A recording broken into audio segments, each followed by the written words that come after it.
Hello everyone and welcome to another Hallow Caesar review. Today I am reviewing the potion. And this looks like just like a pill bottle or like a vitamin bottle, but it is actually a very fun little game here. So it definitely was different than I thought it would be. I thought it would be like collecting certain ingredients, but really this is a game about trying to get rid of certain ingredients, leaving you with only one type of ingredient left. The rules here, I have to admit, as I get into this, that it took me a couple times to read and understand what was what I was talking about. They do have some great examples in here that helped a lot. The 3-player variant is really, you're just going to remove one of the dice here that has the ingredients in threes. Otherwise, the game is unchanged and it works well. So I think it scales well. It's very interesting little game here. My only comment here is a lot of like the pill bottle and different things like that. They have like this thing where you like can peel back. And I think that would have worked actually really well for the packaging of this game, because the only element that I don't like about the packaging of the game is that the rules aren't like, I can't put the rules in here necessarily. Like there's too much stuff. So I may kind of come up with my own like little quick reference or something like that, and tape it here on the back where you have just kind of this element of what the game is. I may actually just kind of come up with my own little quick reference and tape it to the bottle so that I don't have like a loose rule set somewhere. But that being said, I really like the idea of a game packaged in a bottle. It's very unique, very cool. The lid works well, screws on and off well. I'll go ahead and show you everything that comes in this bottle. Empty that out here. We have 3 different dice, and one has one of the symbols. There's 3 different types of ingredients. And so each of those are presented on this one die once. But then we have these other dice here. This has the ingredients of those 3 different ingredients twice on one of the sides and blanks on the other.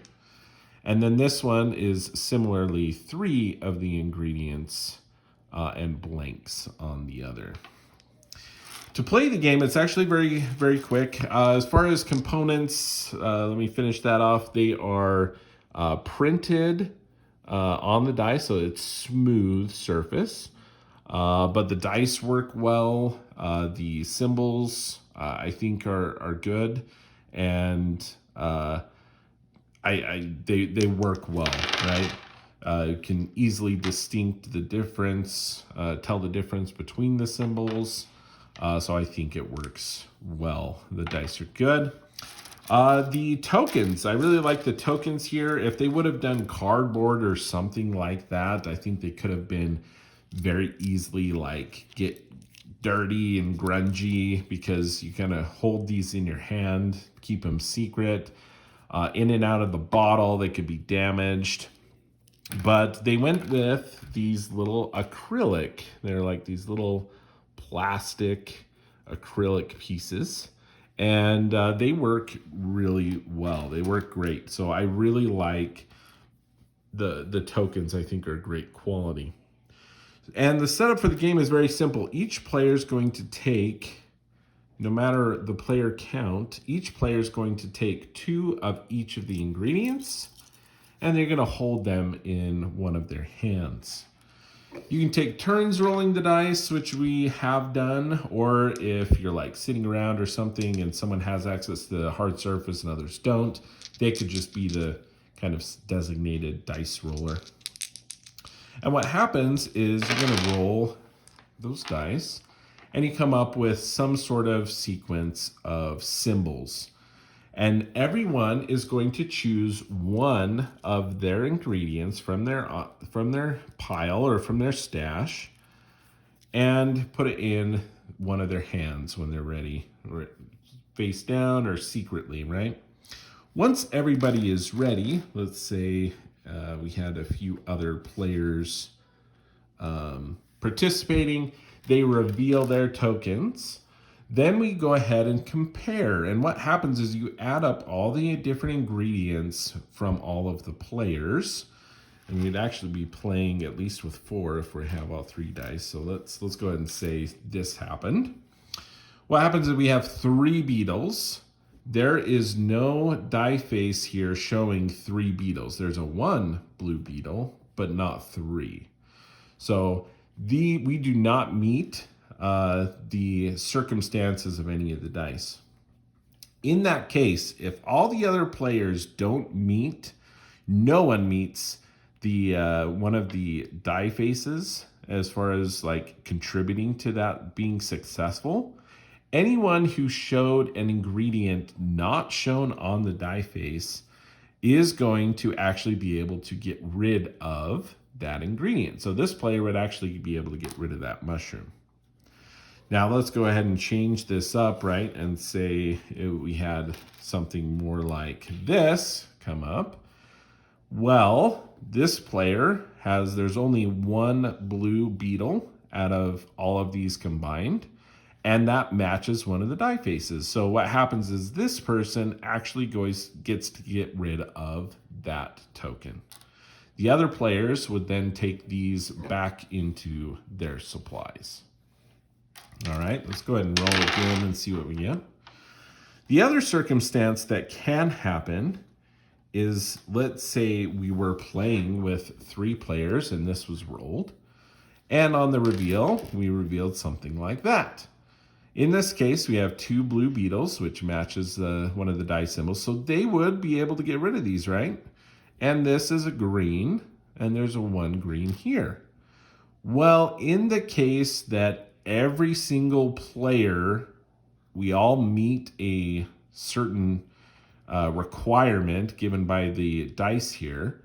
If we all meet it, we don't. No one gets to get rid of an ingredient. And so those would go back into the supplies, and we would then roll again.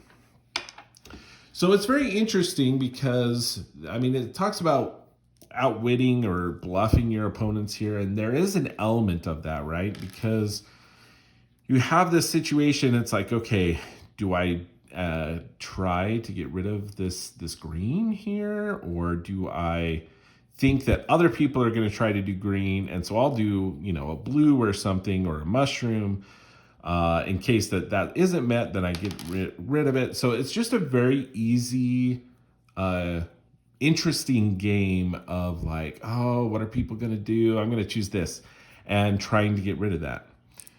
The game plays until someone has only 1 type of ingredient left. So they may still have 2. So if I'm down to 2 blue beetles and a green with this scenario, I could play this green, really hoping that other people are going to maybe not play green in hopes to, not get it. When it's revealed, oh no, someone else played green, so we didn't meet this.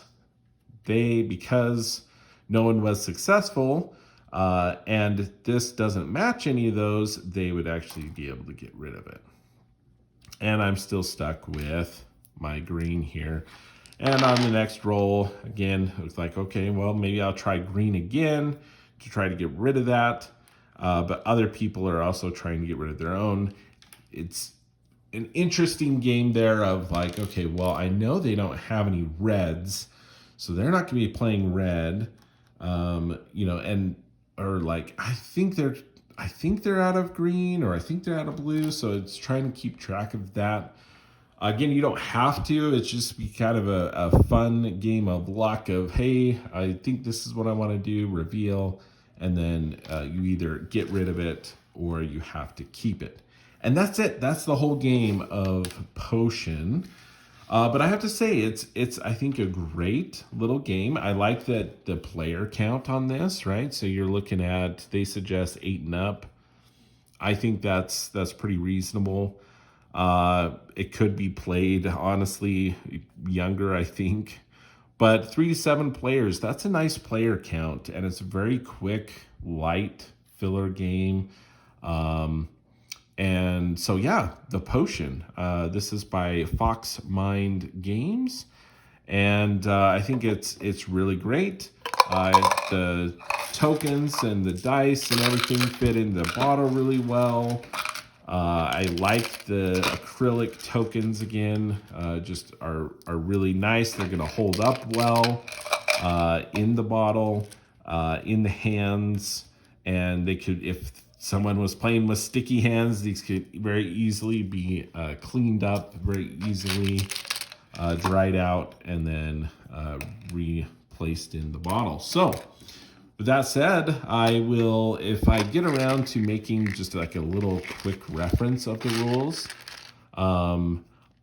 for this size, I may go ahead and make a PDF or something available, post a link in this video that you could tape that to the side of the bottle or the lid or something. I'm going to figure something out so I don't have to have it separate. But fantastic little game. That is The Potion, and that is how Lou sees it.